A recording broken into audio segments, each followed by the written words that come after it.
What is going on, guys? Welcome back to another video, and today we've got a lot of tires stacking up, so it's time to get some new tires on the Camaro ZL1. That is loud.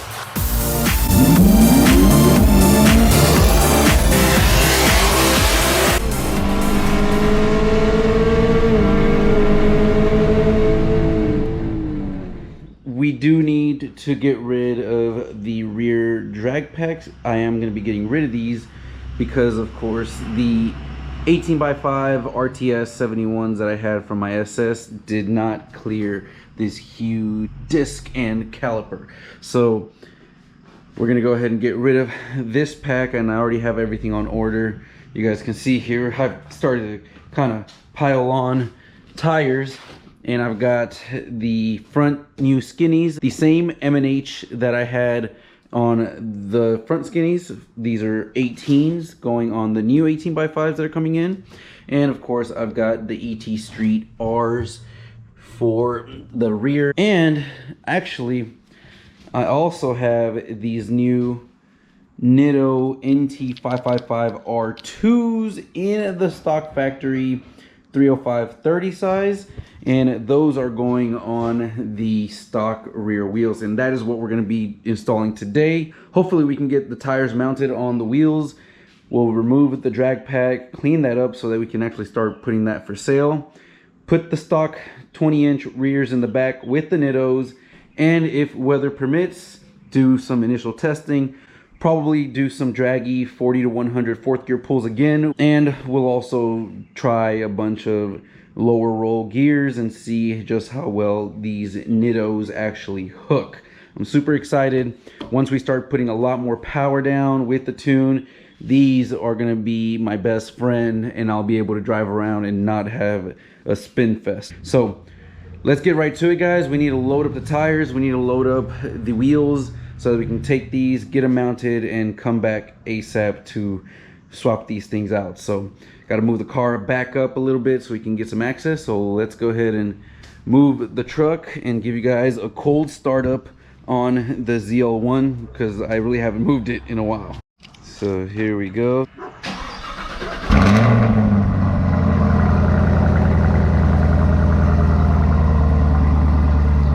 Actually, it doesn't sound bad at all, guys. I really like the way it sounds. Having a truck definitely makes things nicer. So got everything loaded up. Let's head on down to the tire shop. Whew, man, it is a hot one today, guys. And you might notice a little bit different day and setting, but we got the wheels ready to go. Had some stuff come up, didn't get a chance to actually swap the wheels out, but it's a good thing because now, of course, the car is, if you've watched my previous video, the car is now tuned with the Rotofab.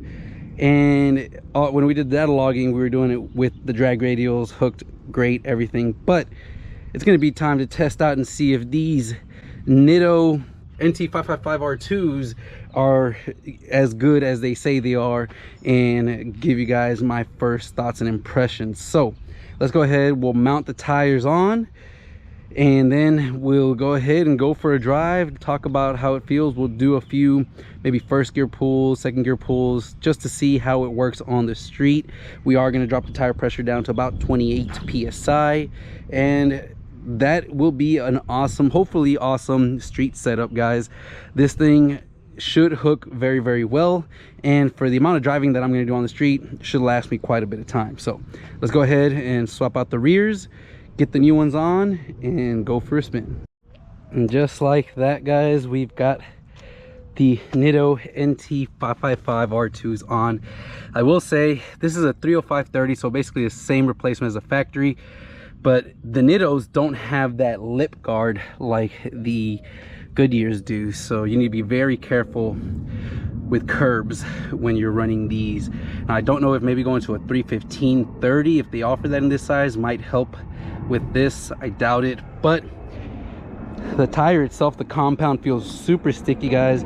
And from everything I've read online, once they're warm and heated up, these things grip and hook like nobody's business. So what we're gonna do now is go out on our first test drive, We haven't done the 40 to 60 yet on the tune with the Rotofab intake, so we'll go ahead and do that. By the way, Brett at Prey, you are awesome at what you do, man. He was able to get me a brand new tune from stock with the Rotofab intake and the flex fuel and all that, and whoo, it's hot. And it didn't need a revision, guys. It was pretty much spot on, right on the money. Like I mentioned in the tune video last time, it was only off by like maybe 1% or 2%, but that's not going to make a big difference. Everything was perfectly fine, safe levels, and right where it needed to be. So this thing is basically dialed in with just the first tune. It didn't even need a revision. So we'll go ahead and do 40 to 100 fourth gear pulls. These are heavier wheels, so it's not going to be a complete apples to apples comparison. Of course, also the weather is not the same, so it's hard. As you guys can see, I'm sweating. It's really hard to do a full apples to apple comparison, but it's pretty good. We should see some difference. I feel the car's a lot faster and definitely running a lot harder with the tune. So without further ado, let's get on the road. Okay, we're driving first time, and you see we're at about 30 psi, 29 psi in the rears. So first impressions, I mean, I could already feel just driving right now a little bit, picking up a little bit of rocks, but don't really hear excessive road noise. I know that's one thing that a lot of people really complain about on the Toyos, the R888s, is that they're very loud tires. So we'll see what this one's like. All right, guys, so let's go ahead and do this 40 to 100 in fourth gear.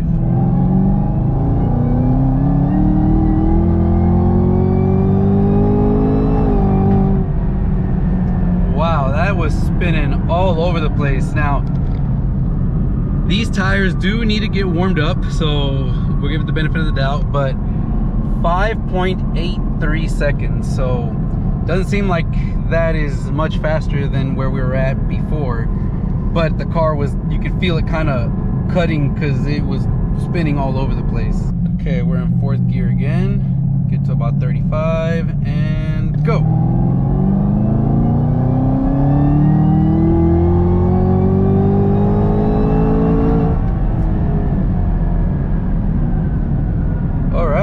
So another 5.8 seconds. So I guess that's where we're at right now, 5.8. Now, I don't exactly recall the 40 to 100 fourth gear pulls that we did bone stock. But again, remember, it's hard to do apples to apples, especially because of the weather. And we're on a different tire, not the drag pack, so it's a lot heavier. But we'll do a couple more just to get a good average. Okay, so we'll do another one here. And go.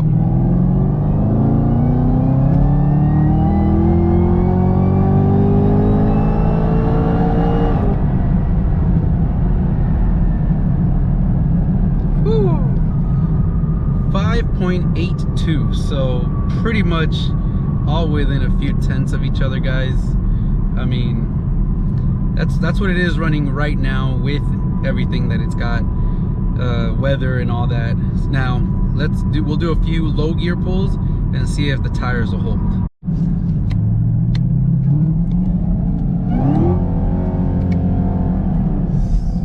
So second gear from 5,000 and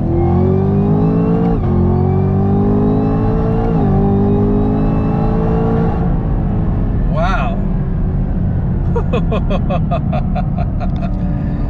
Man, that was intense. So it hooked from second gear at 5,000. Let's see if it'll hook from a 50 roll in second gear. So, and go. Yep. Yeah, this thing will hook. I don't think we're gonna have any problems hooking, guys, especially on the street. Now, guys, remember, this tire is strictly going to be my street tire, and I'm not too worried about it hooking from a dig, from a stop on the street. I just needed to hook from a 50 roll and get going, and it definitely does that. It definitely meets the expectations there. Do another 50 gear pull.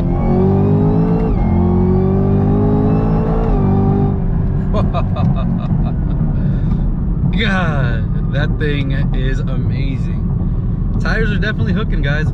Now, of course, again, this is only on 93, so we've still got E85 to throw at this thing, which I know will actually really wake this thing up a little bit more as well. So really happy with these tires. Hopefully I'm happy with them when we do the E85 as well. But before we do 85, we do have to go to the track and get on the dyno with 93 to really show you guys what the gains are. So next video, hopefully we'll be on our way to the dyno to show you guys just what the car makes when you just do an intake and a tune on still 93 octane. Now let's get back home and show you guys the comparisons of the bone stock 40 to 100s and the 40 to 100s that we see now. Woo, man, I gotta say, I'm very impressed with these drag radials, guys. They're apparently great for the street and didn't really have any road noise more than any other normal tire. They hooked well from 50 roll. I mean, they are good to go for what I want out of them. Now let's get to the actual draggy numbers, guys. So I'm gonna go ahead and post these up here. First off, I have the stock ones down in the bottom, and you'll see that stock, it actually ran faster. It seems to have run faster than what it did with the tune and the Rotofab, but that doesn't tell the whole story. Remember, the car was on drag pack, which is quite a bit lighter, and we'll go into a little bit more detail. But just to give you guys some numbers here, tuned on 93 with the Rotofab, it went 5.82, 5.81, and 5.83. I mean, that's pretty much 5.8 seconds right there, non-stop, very repeatable. Goes to show you that these tires are hooking and going. It's not spinning, not doing anything like that. And if you look at our stock times, we actually ran 5.65, 5.77, 5.70. So about a 10th faster with the bone stock setup. You guys are probably wondering, man, what happened? What's going on? Well, you see me sweating, super humid. So if we go here, we'll look at the 5.83 run right now. So we're at 79 degrees, 1800 feet DA according to the Draggy. Now humidity is probably 100%, which really hurts the car, especially boosted cars, guys. They really hurt from humidity and the DA. So we're almost at 1800 feet. And when we go look at the fastest one when we were bone stock, it was 5.625. It was the same 79 degrees, but it was only 4 feet of altitude and 1400 feet of DA. So the humidity that day was way different. It was a lot drier, so the car performed a lot better. Just as I suspect this thing is going to perform a lot better as well if we would have had the same conditions, same everything. I'm not too worried, guys. What I'm really more going to be interested in is going to be whether this car does better at the track.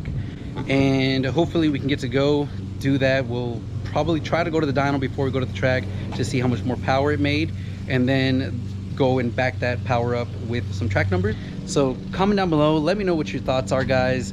Are you surprised and shocked that it's actually slower today with the tune and the Rotofab?